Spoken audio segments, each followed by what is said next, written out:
তো গাইস সবাই কেমন আছেন? আশা করি ভালো আছেন। আজকের ব্লগটা স্পেশাল, খুবই স্পেশাল হতে যাচ্ছে। আজকে আমরা আপনাদের নিয়ে ঘুরতে যাব সুন্দরবনে। তো সকাল সকাল ঘর থেকে বেরিয়ে সুন্দরবন ভ্রমণের উদ্দেশ্যে রওনা দিলাম। তো আমার ব্লগে সবাই সাথে থাকুন। আপনাদের আজকে যেগুলো আপনারা কোনো সময় নিজের চোখে দেখতে পান নাই, সেগুলো আমি আপনাদের আজকে ঘুরিয়ে ঘুরিয়ে দেখাবো। তো আপনি সবাই সাথে থাকেন।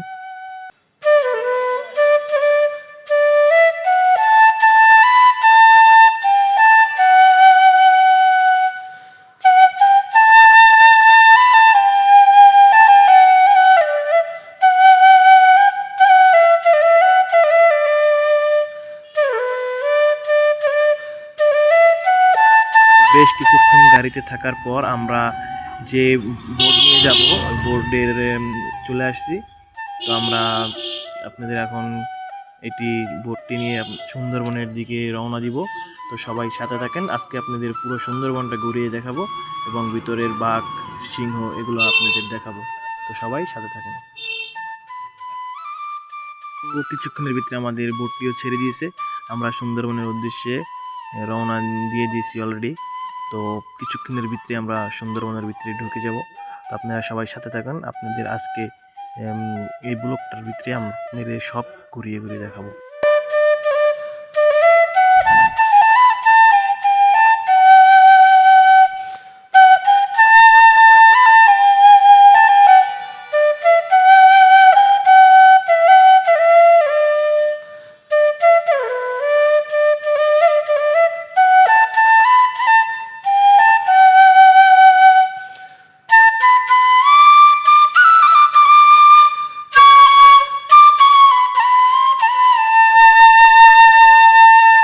তো আমি আমার বন্ধুর ট্রলারে বোটে যাইতেছি। তো বলতেছি আমি চালাই দিয়ে, তারপর আমি বোটটা নিয়ে আমি নিজেই চালাইতেছি।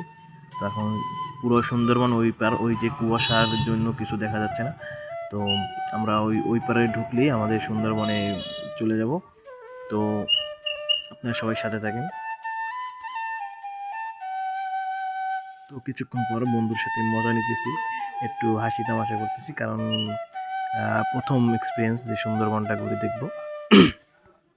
আপনারাও সাথে থাকবেন। আপনাদের আমি নিজে যেটা দেখবো আপনাদের সেটা ঘুরিয়ে ঘুরিয়ে দেখানোর চেষ্টা করব।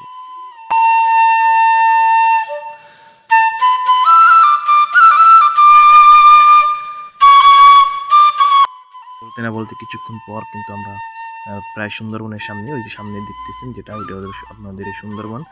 তো এখান দিয়ে পাশ দিয়ে বোট নিয়ে খালের ভিতরে ঢুকিয়ে তারপর আপনাদের ঘুরিয়ে ঘুরে দেখাবো। তো এখান দিয়ে মনে করেন ওই সকালবেলা রোদ পোহাতে অনেক প্রাণী আসে, যেমন বাঘ, সিংহ, হরিণ, মনে করেন বানর, এগুলো আসে। তো আপনাদের দেখাবো। আমি দেখতে পাইতেছি, কিন্তু আমার ফোনের অতটুকু জুম নেই যে আপনাদের দেখাবো। তো আপনারা দেখতে থাকেন, কিছু কিছু হয়তো দেখা যায়, আমি আপনাদের জুম করার মাধ্যমে দেখাবো, আপনারা দেখেন আর সাথে থাকেন। আর বেশি বেশি করে লাইক দেন, শেয়ার করে দেন।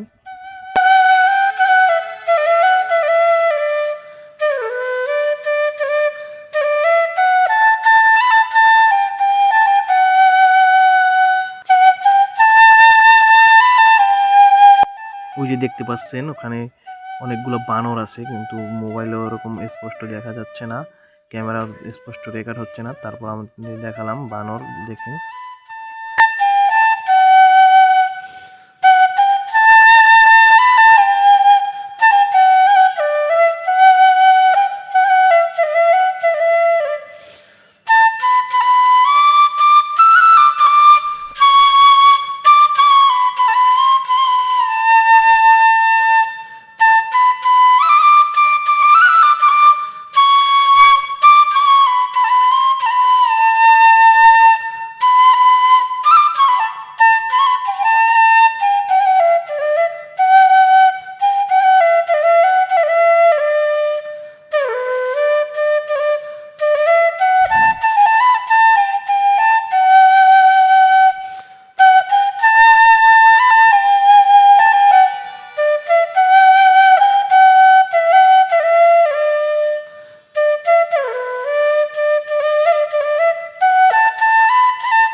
চেষ্টা করি, ওখানে একটা বাঘ শুয়ে আছে, কিন্তু ওরকম স্পষ্টভাবে দেখা যাচ্ছে না। আমি কিন্তু দেখতে পাচ্ছি ও বিশাল বড় শুয়ে আছে ওখানে। দেখতে পারেন নাকি আপনারা কমেন্ট করে জানাবেন।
আমরা কিন্তু ঘুরে একটি খালের ভিতরে ঢুকলাম সুন্দরবনে। তো এটা দিয়ে আমরা যাইতেছি, কিন্তু মনে ভয় আছে যে সামনে বাঘ এসে দাঁড়ায় কিনা, কিন্তু না, হয়তো এখানে আসবে না, কারণ জায়গাটা অনেক জলা। তো যাইতেছি, তো আপনারা সাথে থাকেন। আপনাদের আমি ভিতরে ঢুকে নিজের জীবনের রিস্ক নিয়ে আপনাদের ঘুরিয়ে ঘুরিয়ে দেখাবো, সমস্যা নেই, আপনারা সাথে থাকেন।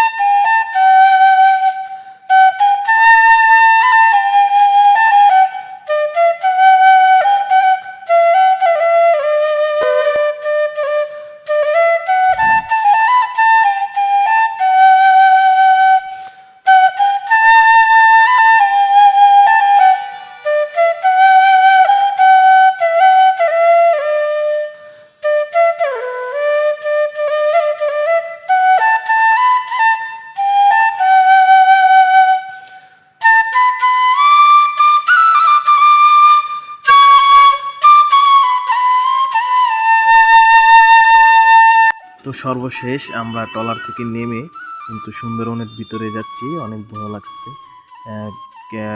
কোন সময় জানি বাঘ এসে সামনে দাঁড়ায়, কিন্তু আমাদের সাথে হয়তো অর্থ আছে বাঘ মোকাবেলা করার জন্য। তারপর আমরা কিন্তু ভয়ে আতঙ্ক কিন্তু মনে বিরাজমান। তো সাথে থাকেন, আতঙ্ক আছি। এই যে ছোটো খাল দেখছেন, এখানে মানুষ মাছ ধরতে আসে, কাঁকড়া ধরতে আসে, বিভিন্ন অনেক মাছ পায়। তো আমরা কিন্তু ভিতরের দিকে ঢুকতেছি, মনে অনেক ভয় আছে। ধীরে ধীরে প্রতিটা পদক্ষেপ কিন্তু খুব চিন্তা ভাবনা করে নিতে হচ্ছে, কারণ কখন না হিংস্র প্রাণী এসে সামনে দাঁড়ায়, এই ভয়টা কিন্তু মনে সবসময় থাকে। তো এখানে এর ভিতরে আমার আরও লোক আছে হয়তো, সুন্দরবনের মৌমাছি চাক ভাঙতে আসে অনেক অনেক, এখান দিয়ে অনেক মানুষ জীবিকা নির্বাহ করে, কারণ যে মাছ ধরে এইসব ধরে তারপর আমরা সবাই মিলে ভিতরে ঢুকতেছি। তো ভয় লাগতেছে অনেক। তো আপনাদের দেখানোর জন্য কিন্তু আমার ক্যামেরাটা মনে করেন যে সবসময় সাথেই ছিল। তো আপনারা দেখতে থাকেন সামনে বাঘ পড়ে কিনা। তো আপনাদের আমি কাছেই দেখাবো বানর বলতেছি, আপনারা সাথে থাকেন, সবাই সাথে থাকেন। শেষে কিন্তু ভিডিওটার শেষে খুব খুব মজা আছে।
চিন্তা করেন কি পরিমাণ জঙ্গল, মানে হাঁটতে পারতেছি না, মনে ভয় অনেক। মনে কিন্তু আল্লাহ আল্লাহ বলে জিকির করতেছি, কারণ খুব ভয়। সুন্দরবনে না কখন বাঘ চলে আসে সামনে, একটি ভয় তো আছে।